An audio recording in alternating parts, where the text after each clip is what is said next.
Queridos amigos, hemos escuchado palabras como misericordia, gracia. Los salmos también exploran esta realidad.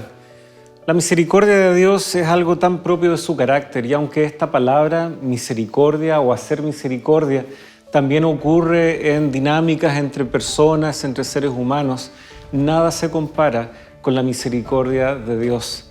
Parece a veces imposible encontrar una solución para el mal, para el pecado. Sin embargo, la misericordia de Dios encontró una solución. Esta semana vamos a estudiar cómo la misericordia de Dios llega hasta los cielos y te alcanza a ti y a mí.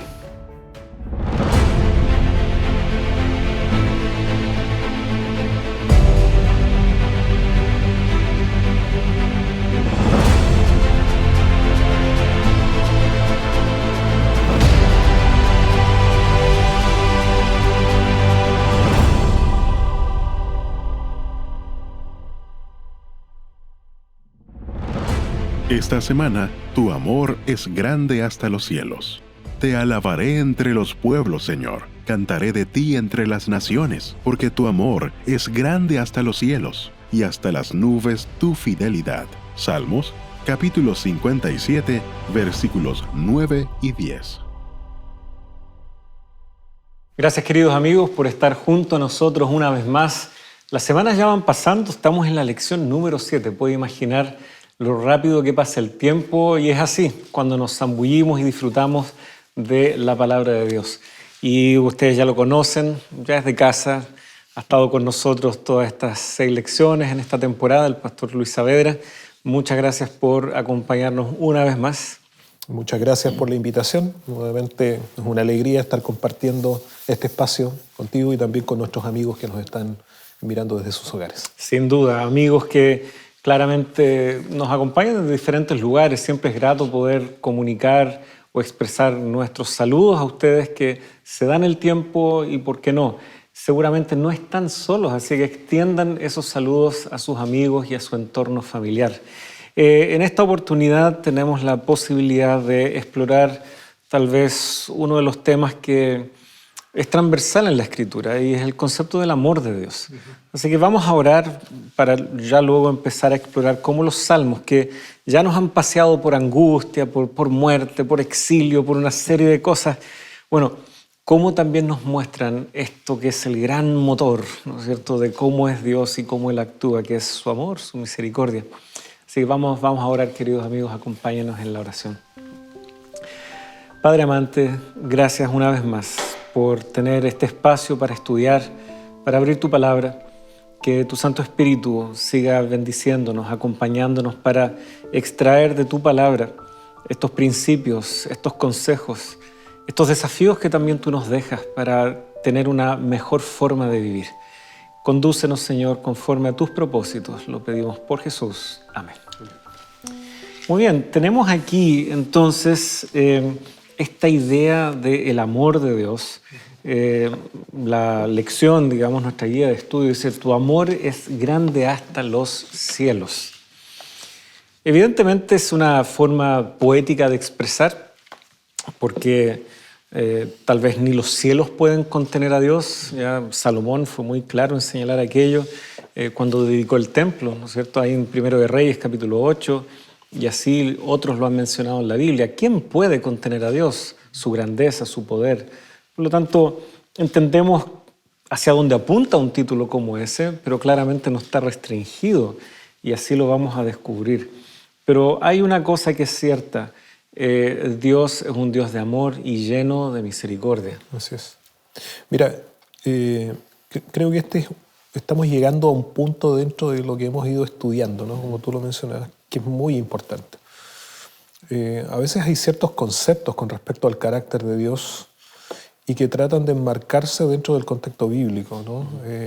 Esta imagen recurrente, ¿no?, marcionista, del Dios del Antiguo Testamento y el Dios del Nuevo Testamento, ¿no?, de un Dios que en el Antiguo Testamento refleja aparentemente un carácter punitivo, justiciero, iracundo, que se deleita en el sufrimiento, pero que se contrasta, ¿no?, con este Dios del Nuevo Testamento, un Dios que es misericordioso, un Dios que es amor, un Dios que es perdonador, un Dios que es clemente, y que deriva en sí ciertos conceptos, ¿no? Por ejemplo, esta idea de una salvación en un sentido de la universalidad, de la salvación en el sentido de que finalmente el amor de Dios es tan grande, su bondad es tan grande, su misericordia es tan grande que nadie se va a perder. O sea, Dios finalmente lo va a salvar a todos por igual. No importa lo que hayas hecho, no interesa si te arrepientes o no. O sea, el amor de Dios es tan grande que finalmente te va a salvar. Y entonces vemos esta imagen, ¿no? Este contraste que se trata de presentar, como digo, tomando la Biblia como base. Y tal vez solo una idea, o sea, Marción, que tal vez uno de los primeros herejes o grandes herejes de la historia del cristianismo, era tan fuerte esa presuposición de ver, ¿no es cierto?, estos dos dioses, ¿no? El Dios enojado y el Dios de amor, que estuvo dispuesto a empezar a cortar del texto bíblico. O sea, el texto bíblico dejó de ser autoridad para él. Él se impuso como autoridad sobre el texto bíblico. Y en esta idea de este universalismo, ¿no? Todo el mundo al final se va a salvar. Nuevamente, solo es posible sostener esa idea si hago caso omiso a las invitaciones que Dios mismo hace de manera condicional a nuestra decisión, a que nosotros cambiemos nuestro caminar, que permitamos que Él intervenga en nuestra vida. O sea, habría que realmente hacer un canon dentro del canon, como Él lo hizo, Exacto, para justificar ciertas ideas también. Así que hay que tener esa cautela cuando hablamos tanto del amor de Dios como también de la justicia o la ira de Dios, que son todos conceptos bíblicos, claro. pero como comparábamos en un episodio anterior, ni uno de ellos se sale del marco de lo que es Dios. Están todos dentro de una manifestación genuina de lo que es el carácter de Dios. Exactamente. Y eso es lo hermoso, por ejemplo, de cuando tú te acercas al texto y vamos al Antiguo Testamento, porque te das cuenta de que, en este caso, ya que estamos centrados en los salmos, los salmistas se encargan también de reflejar esos mismos atributos del carácter de Dios que nosotros vemos evidenciado en el Nuevo Testamento, evidentemente en la persona de Jesucristo. O sea, así como Cristo es visto como un Dios misericordioso, que se encarna, que actúa en favor del hombre, esas mismas expresiones también nosotros las vemos reflejado, por ejemplo, tanto en la ley, ¿no? Llamemos la Torá, en los escritos, ¿no es cierto?, de Moisés, donde Moisés reconoce a Dios como misericordioso, tardo para la ira, grande en misericordia, y que también vemos reflejados dentro del contexto de los salmos. Es decir, los salmos no solamente nos van a presentar a Dios como juez, no van a presentar solamente a este Dios como que libera a su pueblo, a sus hijos, y que obviamente, como ya analizamos en otros contextos, aquellos que rechacen tendrán que recibir también el justo juicio, digamos, o la sentencia, finalmente, pero no por la voluntad de Dios, sino porque ellos han desechado aceptar lo que Dios ofrece. Pero aún así se equilibra esto, porque entonces se coloca el fundamento claro de su carácter, que es la misericordia y el amor, como un elemento relevante dentro del contexto de estos salmos, ¿no? Sí. Y esta misericordia de Dios es una misericordia eterna, es decir, como bien se señalaba hace un momento, estas expresiones hasta el cielo, ¿no? O sea, lo que está planteando es que la misericordia de Dios no se agota, la misericordia de Dios lo alcanza todo, la misericordia de Dios lo llena todo, la bondad de Dios, el amor de Dios se manifiesta grandemente para el hombre sin límites, porque es la esencia de su carácter, ¿no? Que es algo que la Biblia nos presenta tan claramente.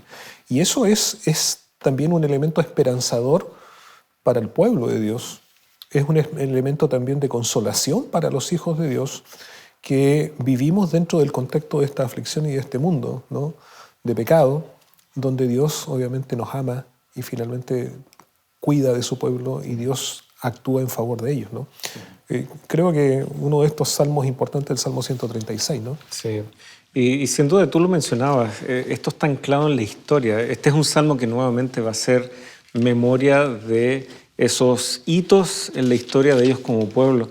Y bueno, un par de capítulos atrás nosotros hacíamos alusión a lo que ocurrió ahí en el contexto del becerro de oro, como Dios intervino, hasta le planteó a Moisés comenzar un nuevo pueblo con él. Exacto. Y es justamente en ese contexto donde se asoma tal vez el texto base para este Salmo 136, que es lo que encontramos allí en Éxodo 34. Nosotros vemos allí en el versículo 6 de ese capítulo la declaración del propio Dios. Entonces pasó el Señor por delante de él y proclamó: el Señor, Dios compasivo y clemente, lento para la ira y abundante en misericordia y verdad, que guarda misericordia a millares, el que perdona la iniquidad, la transgresión y el pecado, y que no tendrá por inocente al culpable, que castiga la iniquidad de los padres sobre los hijos y sobre los hijos de los hijos hasta la tercera y cuarta generación. Entonces vemos aquí misericordia a millares, y que aún así no pasa por alto la transgresión o la rebelión. Ahí está el equilibrio. Por lo tanto, la misericordia está en el marco de un Dios que está actuando en la historia con un pueblo que potencialmente puede ser rebelde, y tenemos tantos incidentes en donde lo es, pero eso realza más aún su misericordia. O como lo expresaría, ¿no es cierto?, Pablo, donde abundó el pecado, sobreabundó la gracia. Pero está anclado en la historia y experiencia del pueblo, que una y otra vez tropezó, que una vez cometieron errores, en donde generaciones quedaron tendidas en el desierto sin entrar a la tierra prometida. Y sin embargo, la perseverancia de Dios fue justamente debido a su misericordia. Exacto. Y claro, y esta expresión, ¿no?, es una expresión muy reiterada dentro de lo que es los Salmos, el Antiguo Testamento, que es la palabra Gesed, ¿no es cierto?, en el hebreo, que se traduce como misericordia, y que tiene una connotación especial porque está hablando de un amor que no cambia. Es decir, esta misericordia da a entender un amor inalterable, es algo que permanece, que es inamovible. Puede ser entendido también de alguna manera como bondad, ¿no?, como la lealtad de Dios, lo que ya hemos visto presente, digamos, en otros salmos, ¿no?, lo que implica esta fidelidad de Dios, esta lealtad de Dios para con su pacto, su compromiso, para con su pueblo, para con aquello que es obra de sus manos, ¿no?, lo que es su creación. Y obviamente nosotros somos creación de Dios. Y ahora es interesante que Gesed, aunque es un concepto que nos gustaría pensar que solo está asociado a Dios, sin embargo también ocurre en dinámicas humanas. Y cuando se da en dinámicas humanas, en relaciones humanas, tiende a ser recíproco, ¿verdad? Por ejemplo, ya que estamos hablando de episodios de la historia, del Éxodo mismo, la entrada a la tierra, cuando el pueblo llega a Jericó y Rahab, ¿no es cierto?, recoge a los espías, los protege, todo, y ella pide que tengan esta misericordia con ella, ¿no es cierto? Y es una misericordia por otra, ¿ya? Exacto. Ella extendió misericordia al cuidarlos y protegerlos. Ahora el pueblo le extiende esa misericordia, y evidentemente el pueblo sirve tal vez como de mediador ahí para que Dios preserve la vida de quienes están en la casa de esta mujer. Pero tal como se expresa en el diálogo, hay como una cierta reciprocidad ahí. Pero cuando vemos los salmos y cómo se expresa Dios en relación a su pueblo, ¿qué puede ofrecer el pueblo ante la tremenda misericordia de Dios? Finalmente, a la luz de lo que hemos visto hasta acá, se me ocurre sencillamente, es gratitud. Y por eso hay salmos que también exploran la gratitud, o salmos que entremezclan tanto clamor, penitencia, gratitud y exaltación de Dios, porque pareciera que es lo único que puede brotar de labios imperfectos como los nuestros. Claro, y esa gratitud se refleja a través de la alabanza. O sea, bendice alma mía Jehová, bendiga a todo mi ser tu santo nombre, ¿no? Se me viene a la mente, ¿no? Claro. Este pensamiento, este salmo. Y claro, o sea, ¿qué más podemos ofrecer nosotros a Dios? O sea, no hay mérito, como ya lo hemos visto, sino no existe un mérito humano o algo que nosotros podamos colocar delante de Dios para que sea considerado como un elemento ya sea salvífico, ¿no?, o reconocido por Dios. No. O sea, todo proviene de Él. Por lo tanto, lo que nace del corazón de aquel que es alcanzado por esta misericordia, por esta bondad, por esta lealtad, por esta fidelidad de Dios, por este amor genuino de Dios, es gratitud, y esa gratitud se expresa a través de la adoración. Pero aquí también quiero llevar a este otro punto, es decir, cómo adoramos.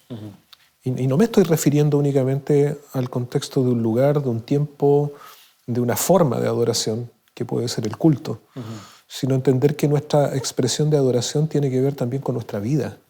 Es decir, cómo yo vivo. Es una expresión de la adoración al reconocimiento de que Dios es mi Señor, mi Rey, el soberano de mi vida, el Señor de mi vida, ¿no? Ahí se me viene a la mente este texto de Pablo cuando habla en Romanos capítulo 12 con respecto a que ya no tenemos que presentar sacrificios, ¿no?, de animales, ofrendas cruentas, pero sí Dios espera un sacrificio vivo. Y esa es la consagración total del ser, la integralidad de nuestra vida puesta en consagración a Dios como una ofrenda de honra y de alabanza a su nombre. Por lo tanto, adoramos a Dios no solo con lo que hago, lo que digo, sino que mi vida tiene que ser una expresión de adoración y de gratitud a Él por su misericordia y su bondad. Así es. Y este Salmo 136, que alguien diría, tanto que repite, porque para siempre es su misericordia. Sí, pero es que es necesario, porque en cada instancia de la vida de la nación, ¿qué estuvo detrás? ¿Qué permitió aquello? ¿Algún acierto del pueblo que tuvo muy buenos líderes, que tal vez lograron tomar excelentes decisiones? La verdad es que vemos todo lo contrario. Tuvo malos reyes, en general. El tiempo de los jueces, ni hablar. Exacto. Durante el periodo de la monarquía, ¿cuántas veces Dios tuvo que levantar a profetas para tratar de corregir lo que se estaba torciendo? Incluso hacia el final, en el verso 23 de este Salmo, Él se acordó de nosotros en nuestra humillación. ¿A qué episodio tal vez de la historia de Israel, al punto de que es esta humillación que pareciera que todo el pueblo entiende cuál es? ¿Ya? ¿Será que nuevamente es el exilio? Entonces, en cada etapa e instancia no hay otra respuesta sino la misericordia de Dios. Y ya que este es un cántico, a mí me parece interesante. Hay algunos cánticos de composición más actuales que a veces repiten alguna idea. Y algunos levantan la ceja y dicen, no, pero tanto que repite, como que la repetición en sí fuera algo malo. Acá tenemos un ejemplo de bastante repetición en un salmo. Ahora, evidentemente, hay otros factores que pueden hacer que uno sospeche de ciertas repeticiones. Algunos cantos parecen verdaderas mantras y sabemos de dónde viene eso. Hay toda una cuestión oriental allí. Pero no que la repetición como tal sea algo malo, si no tendríamos serios problemas con este salmo y no los tenemos. Claro, ahora es interesante entender que la expresión, ¿no?, cuando se utiliza acá, porque para siempre su misericordia, siempre antecede con un argumento nuevo. Claro. Pero es un argumento que se va construyendo a través del repaso de las acciones salvíficas de Dios con su pueblo. Sí. Porque si tú te das cuenta, claro, el salmista va aclamando, dice, alabad a Jehová porque es bueno, porque para siempre es su misericordia. Es decir, primero apunta hacia la bondad de Dios. Ahora, ¿y en qué sentido Dios es bueno? Alabad, le dice a Dios, al Dios de los dioses, porque para siempre es su misericordia. Es decir, Él está por sobre todo, su grandeza, su supremacía, porque es Señor de señores. Bueno, y luego comienza a presentar sus grandes maravillas. Comienza con el contexto de la creación, o sea, parte desde, por decirlo de alguna manera, desde el inicio de la historia de esta humanidad, ¿no? Y por lo tanto merece la alabanza. Y luego de pasar por la creación, finalmente viene ya al contexto más propio de Israel. Por ejemplo, en el verso 10, al que hirió a Egipto en sus primogénitos, ¿no? Porque para siempre es su misericordia. Al que sacó a Israel de en medio de ellos, ¿no? Y entonces comienza ahora a describir las acciones de Dios, las potentes acciones de Dios en favor de su pueblo, y en donde cada una de estas acciones, desde la creación hasta pasar por la historia de Israel, su liberación, su tránsito en el desierto, y todo lo que Dios ha hecho al vencer a sus enemigos, ha sido únicamente por el amor incuestionable, el amor inamovible de Dios, en el sentido de que no cambia, sino que es fiel en cumplir su promesa, su pacto, y por esa misericordia que Él tiene con su pueblo, Dios actúa, ¿no? Y vemos en este salmo, por lo tanto, ese reflejo. Entonces, cada vez que ¿no es cierto?, el salmista expresa esto, para siempre su misericordia, es finalmente una forma de reafirmar o reconocer la bondad genuina de Dios a través de sus hechos. Así es. Y la respuesta humana al inicio y al final del salmo: den gracias al Señor, porque Él es bueno, para siempre su misericordia. Verso 1. Y el 26, den gracias al Dios del cielo, porque para siempre es su misericordia. ¿Cuál es la respuesta? ¿Con qué puede el ser humano siquiera pensar en retribuir? Solamente, Señor, gracias. ¿Qué más podemos hacer?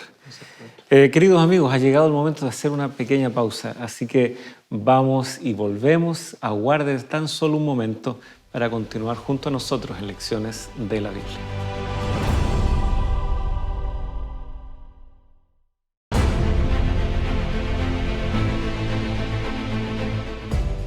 Ya estamos de regreso, queridos amigos. Gracias por permanecer junto a nosotros.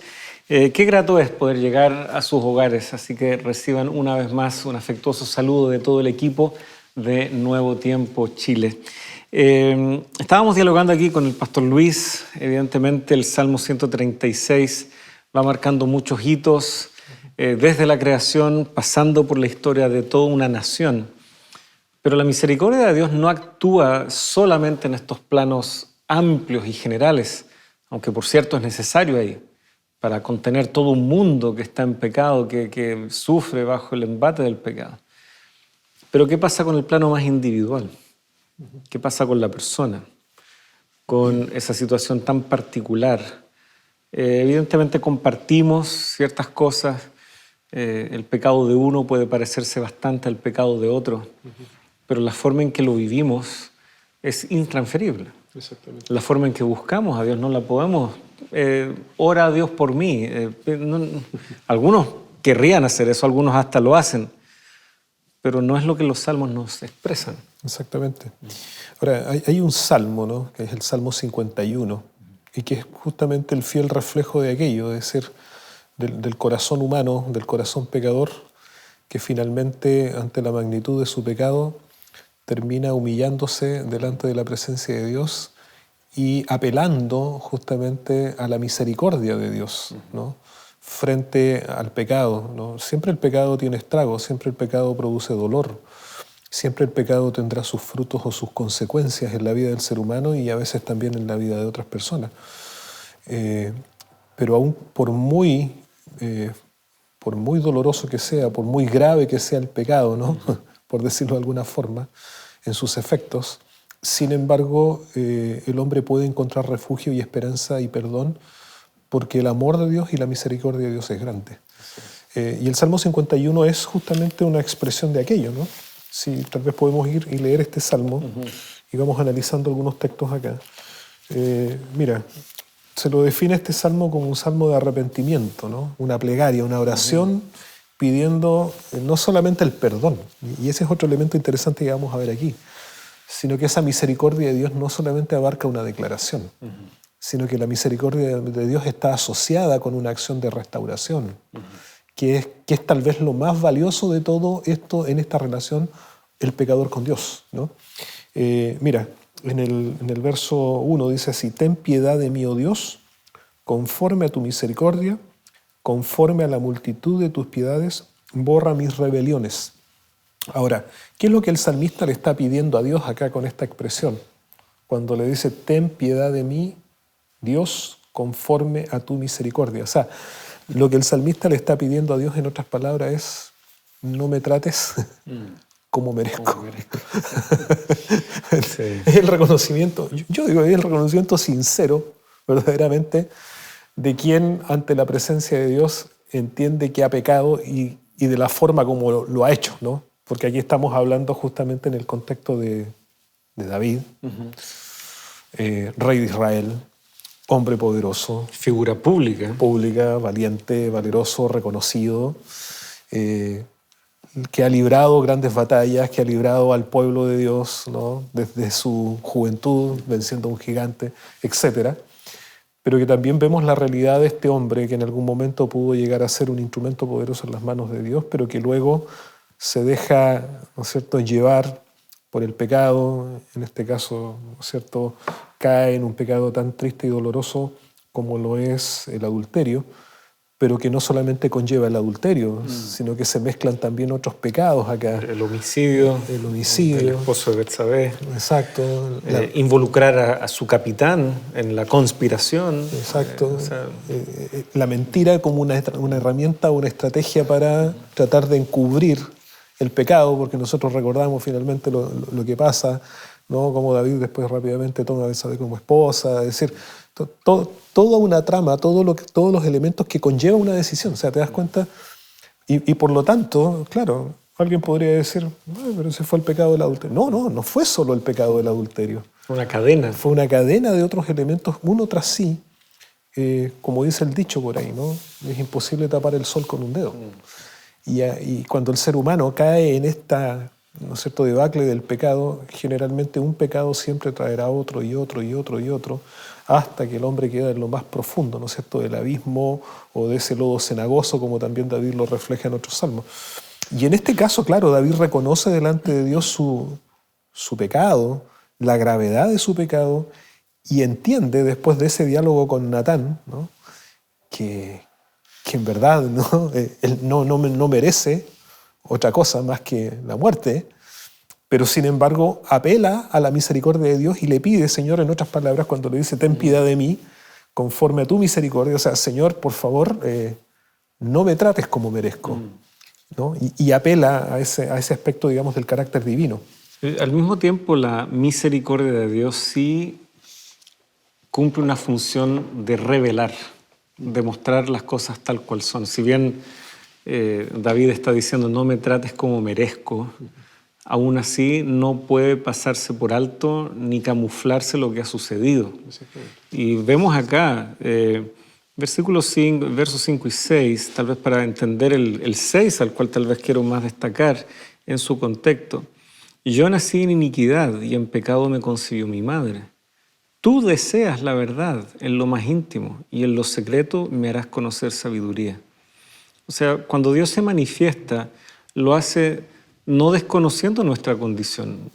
Dios sabe de nuestra condición más que nosotros. Es muy bonito ver como en algunos salmos también el salmista expresa, tú conoces nuestra condición, sabes que somos polvo. O sea, Dios no pretende esperar una conducta que sea totalmente ajena a nuestra realidad al vivir en un mundo de pecado, al nacer con esa tendencia al mal. Sin embargo, cuando Él nos alcanza en su misericordia, Él también nos lleva a una total honestidad. No podemos confesar un pecado como David lo está haciendo aquí, sin ser honestos. Exacto. Y eso es lo que Dios anhela, por eso Él desea verdad también. Y Él introduce el concepto de verdad en la manifestación de su misericordia, porque si no, la obra de esa misericordia nosotros la vamos a frenar, guardándonos algo, no confesando algo. La restauración no va a ser posible. Y creo que eso es muy importante, lo que tú estás planteando, porque mientras nosotros como seres humanos no seamos capaces de reconocer, ¿no?, nuestra condición, de reconocer nuestro pecado, nuestra pecaminosidad, y cómo eso también atenta, por decirlo de alguna manera, contra el nombre de Dios, obviamente no estaremos en disposición de aceptar la ayuda de Dios, ni menos abandonar el pecado.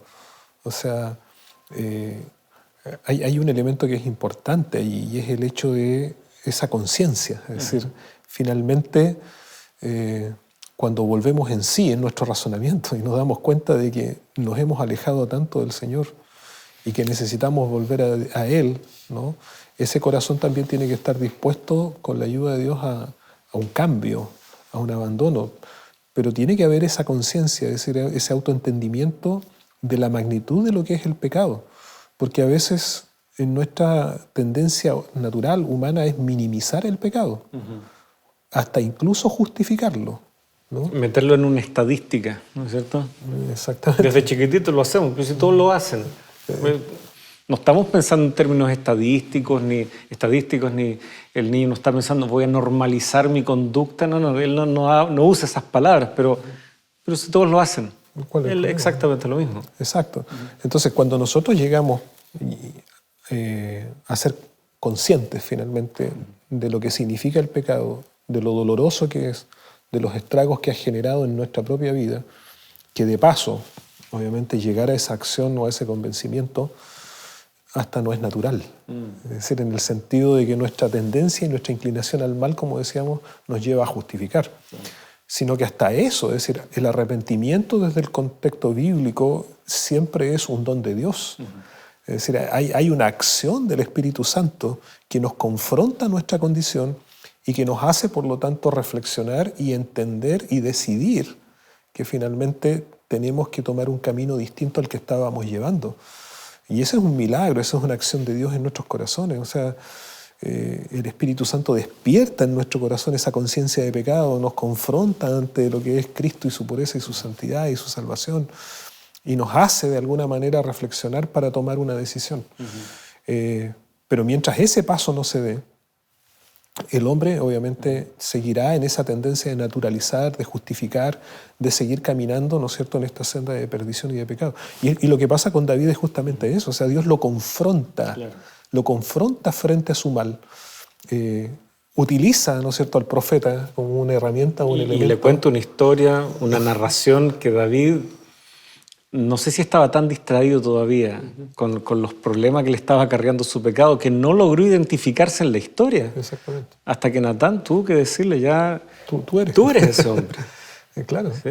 Entonces, y ahí, claro, y es en ese momento, es decir, cuando David se ve confrontado finalmente al mal que él de alguna manera quería ocultar y quería justificar, bueno, ya delante de eso finalmente reconoce su mal, y la expresión del Salmo 51 es justamente eso, ¿no? Es el reconocimiento del pecado, es el ser consciente del mal, pero al mismo tiempo, como tú mencionabas hace un momento, es la decisión de que la verdad aflore, porque es necesario que esto sea así para sanidad, ¿no? Y mira, y el verso 7 en adelante, el clamor de David ahora apunta justamente hacia un hecho de no solamente declárame perdonado, ¿no? Porque dice en el verso 7, purifícame con hisopo y seré limpio, lávame y seré más blanco que la nieve. Entonces, ¿qué está diciendo él, ¿no?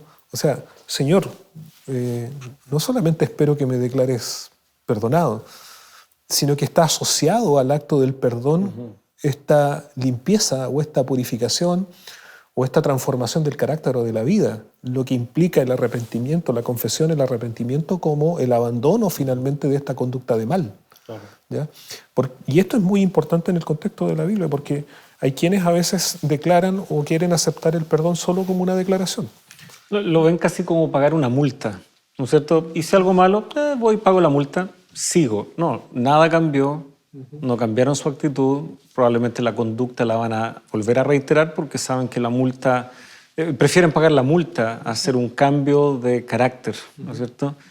Y aquí justamente el verso 10, crea en mí, oh Dios. O sea, es esta la nueva creación de la cual hablará Pablo también más adelante.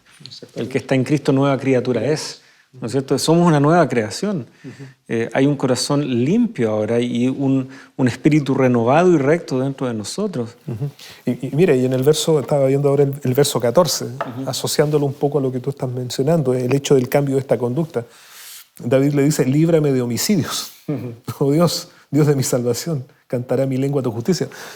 Bueno, ¿y qué es lo que había acontecido? Claro. ¿En qué se había involucrado David? No era solamente en el adulterio, también estaba metido acá el elemento del homicidio, de la muerte de un hombre inocente. De los delitos de sangre, como dice esta versión. O sea, es realmente un giro en 180 grados. Algunos sin darse cuenta dicen, no, lo mío no fue 180, fue 360. Y es que dar lo mismo. Exacto. Hay que tener cuidado con esas figuras de expresión porque en el fondo quedamos donde mismo. No, 180, con 180 basta, porque eso nos pone en la dirección contraria y ahí va. No puedes seguir la vida tal cual como venía antes. No es que pagué una multa y me sigo comportando mal, preparándome a tal vez pagar una multa de aquí a unos meses más. No funciona así. La misericordia de Dios es transformadora. Exactamente. Como tú decías, nos confronta y algunos ya se incomodan con esto y piensan que es solo eso. Pecador y soy pecador y eso no me gusta. Y una actitud medio autoflagelante. Y muchos rehuyen de pronto el Evangelio porque tal vez asisten a una serie de temas y la primera noche se habla de la realidad del pecado y a la siguiente noche se va a hablar tal vez acerca de la realidad transformadora de la gracia y el perdón, pero ya no les gustó tener que reconocer que son pecadores, que somos pecadores. Pero aquí, en muy poquitito espacio, versos muy entretejidos, vienen los dos conceptos. Dios sí nos revela, Dios desea verdad cuando Él se aproxima a nosotros, pero está también dispuesto a generar en nosotros una nueva condición que nos libera de ese lastre, de esa culpa, y hace de nosotros personas distintas y nuevas, capaces de también, si en el Salmo anterior veíamos, den gracias al Señor porque grande es su misericordia, Ahora el verso 13 introduce tal vez esta forma de responder a las misericordias de Dios. Entonces enseñaré a los transgresores tus caminos y los pecadores se convertirán a ti. O sea, lo que yo viví de la misericordia, de la gracia de Dios, lo voy a querer compartir. Exacto. Mire, y quiero hacer ahora yo una relación con el Nuevo Testamento. ¿Me lo permites? Excelente, por supuesto. Por supuesto. Pero mira, en Romanos 6, se me vino a la mente el texto, Romanos 6:1, dice así: ¿qué pues diremos?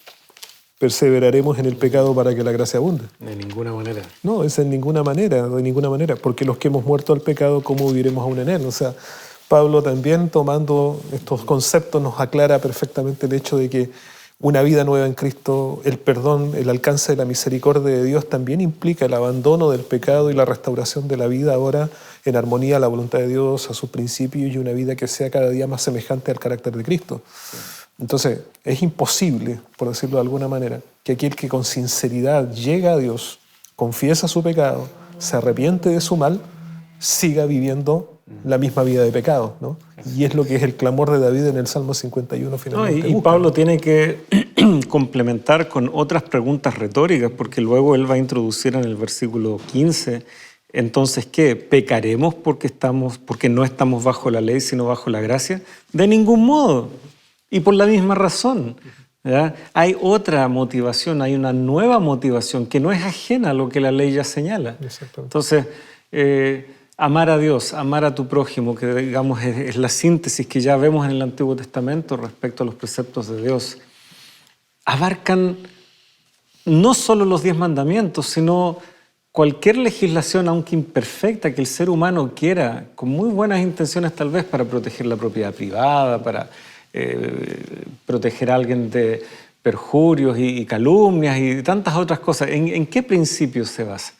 En lo que la ley de Dios ya ha contemplado. Por lo tanto, la gracia de Dios nunca anula ni va en contra de la ley. Al contrario, exacto. Si la gracia nos mueve, esta gracia transformadora que, como vemos en el Salmo 51, nos lleva a llevar ese poder transformador a otros, ¿en qué momento nos estamos yendo en contra de la ley? Así que Pablo debe seguir introduciendo algunas otras preguntas retóricas aquí, porque él sabe que el ser humano es rápido para irse de un extremo al otro o buscar excusas para su conducta, o tal vez esta misma comparación, ¿no? Pero pago la multa y sigo mi vida de pecado. No funciona así. Bueno, nuevamente nos está sucediendo a menudo esto, se nos va el tiempo, ya es momento de hacer una pausa. Así que, queridos amigos, después de un momentito ya estamos con ustedes nuevamente.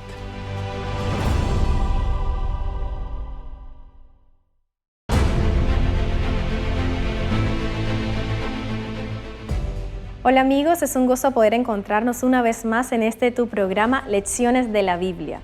¿Alguna vez te has preguntado cuál es el poder de la oración? ¿Cómo debes orar? La Escuela Bíblica de Nuevo Tiempo ha preparado este material de estudio llamado Dios me oye. Aquí encontrarás la respuesta a esa pregunta y a muchas más. Para solicitarla, solo debes escribir un mensaje al número que está apareciendo aquí en pantalla y la haremos llegar gratuitamente gracias a nuestros ángeles de esperanza. Que el Señor te bendiga.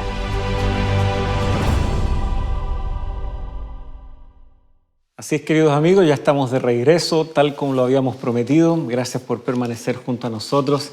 Y, cómo no, invitarles nuevamente a que puedan formar parte de la Escuela Bíblica de Nuevo Tiempo, en donde ustedes como familia, como grupo de amigos, pueden también recibir los materiales que Nuevo Tiempo hace disponible para ustedes.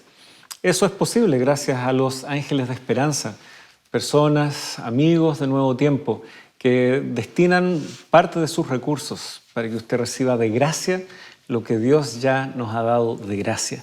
Así que póngase en contacto, llame, escriba, use las redes sociales, póngase en contacto. Aquí el equipo sabrá detectar su pedido y vea los preciosos materiales que están disponibles, desde luego, en nuestra página de Nuevo Tiempo. Todos esos vínculos, todos esos lugares están siempre proyectados y usted puede justamente acceder a ellos. Estábamos revisando recién el Salmo 51 junto aquí al pastor Luis, trayendo esto de las misericordias de Dios a un plano más personal. Y sin duda ahí teníamos con nombre y apellido, David. Pero hay otro salmo que también está incluido dentro de lo que la guía de estudios ha contemplado, que no tenemos un nombre, ¿ya? Pero sin duda está aplicado al clamor personal de alguien que, siendo este un cántico de ascenso gradual, pareciera también es un peregrino que va camino a Jerusalén. Está peregrinando, se está acercando a la ciudad y al templo, y este es el salmo que él podría entonar para buscar la misericordia de Dios, tal como David ya la había expresado en el Salmo 51. Hay elementos también muy significativos aquí. Vemos en el verso 1, desde lo más profundo, oh Señor, he clamado a ti. Ya hemos visto este concepto de clamar, ¿verdad? Y aquí lo vemos también porque clamar por perdón es tal vez lo que más sentido hace cuando estamos en una situación de pecado o cuando reconocemos nuestra fragilidad y nuestra pecaminosidad.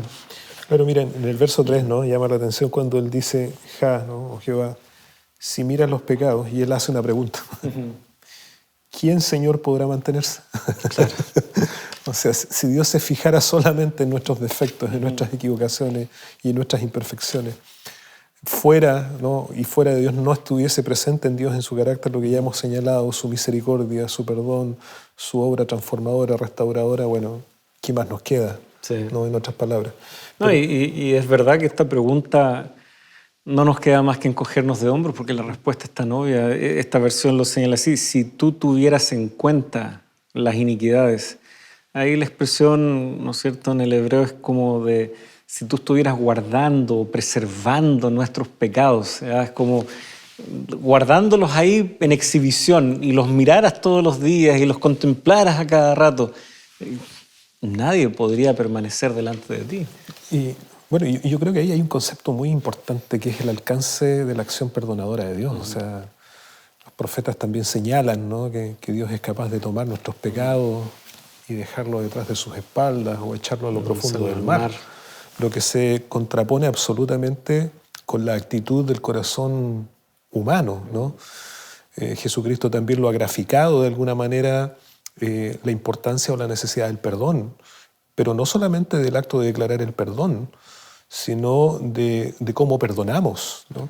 Por ejemplo, a mí me llama mucho la atención que cuando Jesús habla en la oración del Padre Nuestro, si tú te das cuenta, después que Él cierra la oración hablando justamente de una actitud perdonadora. Es decir, si nosotros no estamos dispuestos a perdonar a nuestros deudores o a los demás, ¿no es cierto?, tampoco vuestro Padre que está en los cielos. Entonces hay un énfasis muy fuerte de cómo perdonamos. En la parábola también donde Jesús habla sobre esto, allí donde este hombre, ¿no?, que es perdonado por el Señor de esta deuda impagable, y que después, dice el texto, sale y se encuentra con el consiervo y lo oprime y lo manda a la cárcel por una deuda que era totalmente insignificante en relación a todo lo que él debía, a los 10.000 talentos que él debía en relación, ¿no es cierto?, a 100 denarios. Pero finalmente, cuando el Señor lo llama de vuelta, ¿no?, y lo reprende por esta actitud, Él le dice, ¿no debías haber actuado tú con misericordia como yo tuve misericordia contigo? Tú también con tu consiervo. Y finalmente Jesús cierra también la parábola, así también será si no perdonáis de todo corazón. Claro. Entonces, aquí hay un elemento muy, muy importante que tiene que ver con eso, es decir, ¿cómo perdonamos? Y el perdón de Dios es tan grande, es tan maravilloso, que claro, es decir, cuando Dios ejecuta el perdón, actúa en esta acción misericordiosa perdonadora, como tú bien dices, o sea, no va a tener Dios aquí delante de sus ojos permanentemente ese registro de equivocaciones que humanamente sí nosotros a veces tenemos con nuestro prójimo, ¿no? Y que finalmente nos hace solo mal vivir recordando los males que nos... Claro, o cuando, bueno, a veces uno como padre comete estos errores, ¿no? Que cuando el hijo equivoca y uno le ha dicho que se va a equivocar y después uno le dice, no te dije. Te lo dije. Claro, y entonces nuevamente uno como que repasa la historia, ¿no? O si en algún momento el hijo equivocó, ya, ok, te perdono, te perdoné, hijo, no, papá me perdonó, sí te perdoné, pero resulta que a la siguiente equivocación nos volvemos, mira, otra vez volviste. Entonces, como que permanentemente recordamos, traemos delante de nuestros ojos aquellas equivocaciones, errores, ¿no? Pero Dios no actúa así. O sea, el perdón de Dios, de acuerdo a lo que el salmista nos presenta, es justamente a esto. Es decir, Dios no mantiene vivo en el recuerdo, en la mente, nuestro mal, por decirlo de alguna manera. Sí. O sea, aquí se introduce una tensión, creo yo, porque también hemos visto en los Salmos cómo Dios no pasa por alto la experiencia histórica del pueblo, que fueron obstinados, que buscaron la idolatría, que reiteradamente, hasta que ya llegó un punto en donde viene la calamidad del exilio. Así que de alguna manera entendemos que hay algo que tal vez sí está presente delante de Dios cuando Él lo ve en un sentido macro, pero que en esa dinámica personal, evidentemente, salmos como estos recalcan ese aspecto. Y alguien podría decir, oh, contradicción. No, está todavía dentro, si es que alguien recuerda la analogía, está todavía dentro de lo que podemos determinar a la luz de la Escritura, que es cómo Dios trabaja y opera. De hecho, en el verso 4, Salmo 130, verso 4, pero en ti hay perdón para que seas temido. Y yo pienso, el temor a Dios, o más bien el temor de Dios, ¿ya?, tiene que ver con este asombro. ¿Y dónde está el asombro? ¿Qué si Dios hubiese decidido no perdonar? Porque la clásica pregunta que surge, si Lucifer, ya ahora lo conocemos como Satanás, pecó, ¿por qué no lo destruyó de inmediato?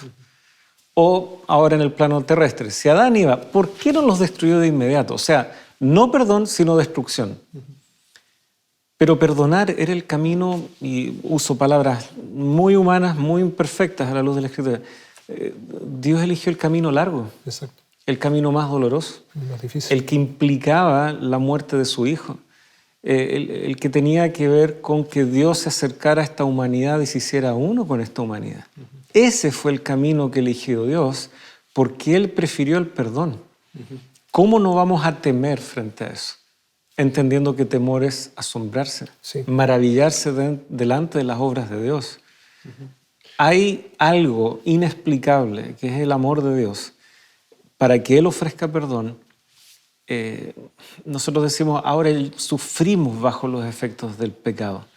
Nunca nos olvidemos de que Dios eligió el camino del sufrimiento, del dolor, de la cruz. ¿Cómo no temer frente a eso? Exacto. Mira, acá la versión que yo tengo traduce justamente esa expresión, ¿no? Como seas reverenciado, dice, ¿no? Seas reverenciado. En otras palabras, seas reconocido, seas aclamado tal vez, ¿no? Por esa misericordia, por esa bondad. Se me viene a la mente, ¿no?, cuando tú mencionabas esto de que Dios eligió el camino largo o el camino más duro. Porque un camino corto no existía. Exactamente. O sea, por eso digo, son palabras muy imperfectas. ¿Ya? Claro, Dios tomó el camino o la senda, digamos, más difícil, más dura, que era cargar sobre Jesucristo el pecado de la humanidad, ¿no? Recuerdo en una ocasión en una clase, ¿no?, hablando un poco estábamos hablando acerca de la doctrina de Dios, ¿no?, y hablando un poco de la omnisciencia de Dios y todo eso. Entonces un alumno me hace la siguiente pregunta, me dice, pastor, me dice, si Jesucristo es Dios y como Dios ya sabía que iba a vencer finalmente en la cruz del Calvario y que no iba a morir para siempre, esa pregunta es bien clásica. ¿Qué gracia tiene eso, en otras palabras, ¿no? Si finalmente Él sabía que iba a vencer, o sea, y yo le digo, sí, o sea, Dios en su omnisciencia conoce, Dios sabe, pero eso no significa que evitara transitar el camino, ¿no? O sea, los padecimientos, el sufrimiento, el encarnarse, el vivir en este mundo, el tener que llegar a la cruz, tenía que transitarlo justamente para darnos esa salvación. Es decir, su omnisciencia no anularía ese camino. Claro. No, y se abre también lo que es el gran misterio de qué implica y qué significa que se haya encarnado. Porque algunos quieren explicarlo 50% Dios, 50% hombre. Es insuficiente esa descripción. Fue único. La forma en que se combina la humanidad con la divinidad es un misterio para nosotros. Yo no creo, y Ellen White en sus escritos es muy clara al respecto también, y creo que la evidencia bíblica es también muy clara al respecto. Jesús no actuó cuando sufría. Jesús no simuló dolor, ni hambre, ni cansancio. No, Él en cada uno de estos aspectos fue 100% humano como nosotros. Y cuando vemos su angustia en el Getsemaní, Él tampoco maquilla las palabras, él dice, yo estoy angustiado hasta la muerte. Y bueno, ha resultado interesante a veces escuchar a algunos expositores que tienen formación médica hablar un poco acerca de esas gotas como de sangre, ¿ya? El extremo estrés, ¿ya? Como puede provocar eso. Son manifestaciones que el cuerpo tiene, que un cuerpo humano tiene. Entonces no podemos explorar esa otra dimensión también de comprender la realidad de la encarnación. Dios en efecto hecho hombre, no simulando ser hombre, no actuando como hombre, no solo siendo una aparición de hombre como esa enseñanza de los docetistas también se introdujo en su momento. Exacto, una apariencia. Una mera apariencia y finalmente solo una actuación en la cruz. No, la Biblia no nos da esa opción. Y por lo tanto sí, el camino había que recorrerlo como tú dices, y lo recorrió 100% como hombre, pero al mismo tiempo el sacrificio tenía que ser perfecto. Exacto. Y por lo tanto solamente el Hijo de Dios podía ofrecerlo. Ahí hay un misterio que me parece mejor respetar lo que la propia Escritura hace al respecto. Nos muestra solo lo que podemos de alguna manera entender o dimensionar, pero en esto a veces nos quedan más preguntas que respuestas y me parece que está bien que sea así. Como dice el verso 4, Exacto. en ti hay perdón para que seas temido, Exacto. para que nos sigamos asombrando y para que sigamos por la eternidad tratando de entender cómo se llevó adelante esta salvación que hace posible este perdón. Bueno, el Salmo 51 es un reflejo, ¿no?, de lo que hemos visto hoy, de esta misericordia de Dios para con nosotros.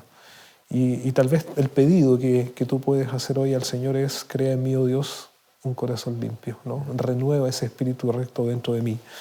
Y verdaderamente cuando ese pedido nace de un corazón sincero, Dios restaura, Dios transforma, Dios cambia esa vida.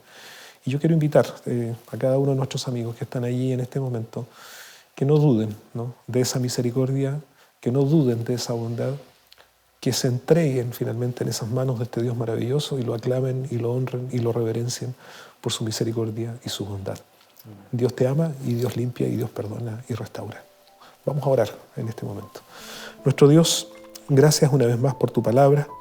Gracias porque vemos que tu amor es un amor que lo llena todo. Es un amor tan grande que se manifiesta a través de una misericordia maravillosa que es perdonar nuestra vida, pero no solo perdonar, no solo declararnos inocentes, sino también generar un cambio, una transformación en nuestro ser. Que esa obra maravillosa de tu Espíritu día a día pueda manifestarse en el corazón de cada uno de nosotros. Y especialmente oramos por nuestros amigos que están allí acompañándonos a través de la televisión. Si alguno de ellos está pasando por una aflicción, si hay pesar en su corazón, si tal vez hay esa carga de culpabilidad por causa del pecado, oh Dios, pido que Él pueda ir a tu presencia y pueda encontrar en ti esa paz y ese perdón tan maravilloso que tú nos ofreces. Bendícenos, Señor, y síguenos cuidando y acompañando también a cada uno en nuestras vidas. Lo pedimos en el nombre de Jesús. Amén. Amén. Muy bien, queridos amigos, muchas gracias. Gracias, Pastor Luis. Muchas gracias. Ha sido un estudio muy enriquecedor y será hasta la próxima semana donde nos volveremos a encontrar aquí en Lecciones de la Biblia.